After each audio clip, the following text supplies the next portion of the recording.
என் அன்புக்குரியவர்களே, நம்முடைய இரட்சகரும் மீட்பெருமாம் இயேசு கிறிஸ்துவின் நாமத்தில் உங்களை அன்போடு கூட வாழ்த்துகின்றேன். ஆண்டவர் இயேசுடைய அன்பு அளவிடவே முடியாது. பல வேளைகளில் நாம் ஆண்டவர் இயேசுவின் அன்பை உணர முடியாது, ஆனால் விசுவாசிக்க முடியும்.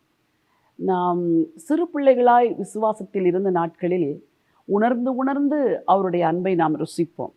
ஆனால் வளர வளர அந்த அன்பை நாம் உணர முடியவில்லை என்றாலும் அதை விசுவாசிக்க வேண்டும். ஒரு அற்புதமான வேத வசனம் ஆண்டவர் இயேசுவுடைய அன்பு உங்கள் மேல் எவ்வளவா இருக்கிறது என்பதை சொல்லுகிறது. வசனத்தை வாசிக்க விரும்புகிறேன். யோவான் 11ஆம் அதிகாரம் 35, 36. இயேசு கண்ணீர் விட்டார். அப்பொழுது யூதர்கள், இதோ இவர் அவனை எவ்வளவாய் சிநேகித்தார் என்றார்கள். லாசரு மரித்தவுடன் ஆண்டவர் இயேசுவினால் அதை தாங்க முடியவில்லை. அவர் தேவகுமாரன், ஆனால் மனுஷகுமாரனாய் பூமியில் வந்தார். அந்த ஸ்திரீகள், அவருடைய சகோதரிகள் அழுகிற அழுகையை அவரால் தாங்க முடியாமல் கண்ணீர் விடுகிறார்.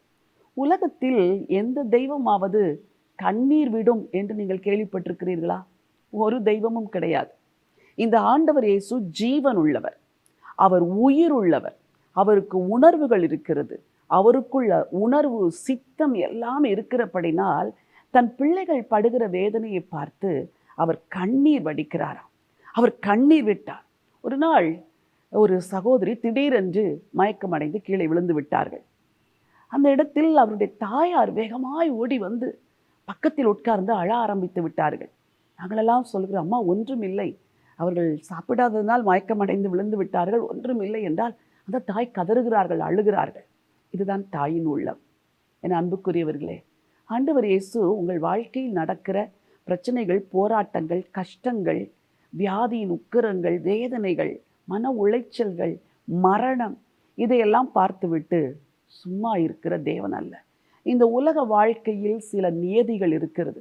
மனுஷன் பிறப்பதும் மனுஷன் மரணம் அடைவதும், சாபம் நிறைந்த இந்த உலகத்தில் மனுஷன் துன்பத்திற்குள்ளாயும் வியாதிக்குள்ளாயும் போவது இயல்பு. ஆனால் இந்த ஆண்டவர் இயேசு உங்கள் தெய்வமாய் இருப்பார் என்றால் உங்களுடைய ஒவ்வொரு பிரச்சனையும் அவருடைய இருதயத்தை தொடுகிறது, அவருடைய உணர்வுகளை அசைக்கிறது. அவர் கண்ணீர் விட்டார் என்று வாசிக்கிறோம். அன்றைக்கு கெத்செமனேயில கண்ணீர் விட்டார். அவர் பலத்த சத்தத்தோடு விண்ணப்பம் செய்து வேண்டுதல் செய்தார். எதற்காக? சகோதரனை உன்மேல் வைத்த அன்பினால், சகோதரி உன்மேல் வைத்த அன்பினால், என் அன்பு பிள்ளைகளை உங்கள் மேல் வைத்த அன்பினால். ஜனங்கள் எல்லாரும் இதை பார்க்கிறார். இதோ இவர் அவனை எவ்வளவாய் சிநேகித்தார் என்று சொல்லுகிறார்கள். இன்றைக்கு உங்களையும் அப்படித்தான் சிநேகிக்கிறார். உங்கள் வாழ்க்கையிலே துன்பங்கள் வருகிறதுனால் ஆண்டவர் உங்களை நேசிக்கவில்லை என்று இல்லை. இந்த துன்பத்தின் நடுவிலே நீங்கள் நடக்கும் பொழுது அவர் கூடவே இருக்கிறார். சங்கீதக்காரன் சொல்வது போல, நான் மரண இருளின் பள்ளத்தாக்கில் நடந்தாலும் பொல்லாப்புக்கு பயப்படேன், தேவரீர் என்னோடு கூட இருக்கிறேன், ஒரு கோலும் ஒரு தடியும் என்னை தேற்றும் என்றது போல. இன்றைக்கு நீங்கள் ஆறுதலற்று இருப்பீர்கள் என்றால், துன்பத்தோடு இருப்பீர்கள் என்றால், உங்களுக்கு ஒரு செய்தியை சொல்லுகிறேன். இந்த இயேசு உங்களை அவ்வளவாய் சிநேகிக்கிறார். அவருடைய கோலும் தடியும் உங்களை தேற்றும். கிருபையுள்ள ஆண்டவரே, அன்பின் தெய்வமே, லாசரு மரித்த பொழுது அவனுடைய சகோதரிகள் கதறி அழுதார்கள்.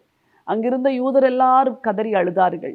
ஆண்டவரே, இந்த துன்பத்தையும் துக்கத்தையும் பார்த்து நீர் கண்ணீர் விட்டீர் என்று நாங்கள் வாசிக்கிறோம். மக்கள் எல்லாரும் சொன்னார்கள், இதோ இவனை எவ்வளவாய் சிநேகித்தார் என்று. இன்னைக்கு அதே போலதாப்பா எங்களையும் நேசிக்கிறீங்க, உங்க பிள்ளைங்களை நேசிக்கிறீங்க. அவங்க வாழ்க்கையில வருகிற எல்லா துன்பத்தை கண்டு ஆண்டவரே நீர் கண்ணீர் விடுகிறவராய் இருக்கிறதற்காய் ஸ்தோத்திரம்.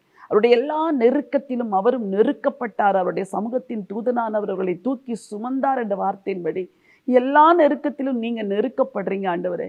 ஆண்டவரே, உம்முடைய பிள்ளைகள் இதை அறிந்து உம்மை தேவையற்ற வார்த்தைகளினால் துக்கப்படுத்தாதபடி உமக்கு நன்றி என்று மாத்திரம் சொல்லி உம்முடைய பிரசனத்தை உணர நீர் கிருபை தர வேண்டும் என்று சொல்லி ஜெபிக்கிறேன். உம்முடைய வலதுகரம் கூட இருக்கட்டும், ஆசீர்வதித்து வழி நடத்துங்க. இரட்சகர் இயேசுவின் நாமத்தில் ஜெபிக்கிறேன், ஜீவனுள்ள நல்ல பிதாவே, ஆமேன், ஆமேன். பிரியமானவர்களே, ஆண்டவர் உங்களை அதிகமாய் நேசிக்கிறார். அவருடைய அன்பு உங்களுக்கு போதும். எந்த துன்பத்தின் பாதையிலும் இயேசு என்னை நேசிக்கவில்லை என்று சொல்லாதிருங்கள். இயேசு உங்களை நேசிக்கிறார். இந்த நினைவோடு இந்த நாளை துவங்குங்கள். இந்த நாள் ஒரு வெற்றியின் நாள். God bless you.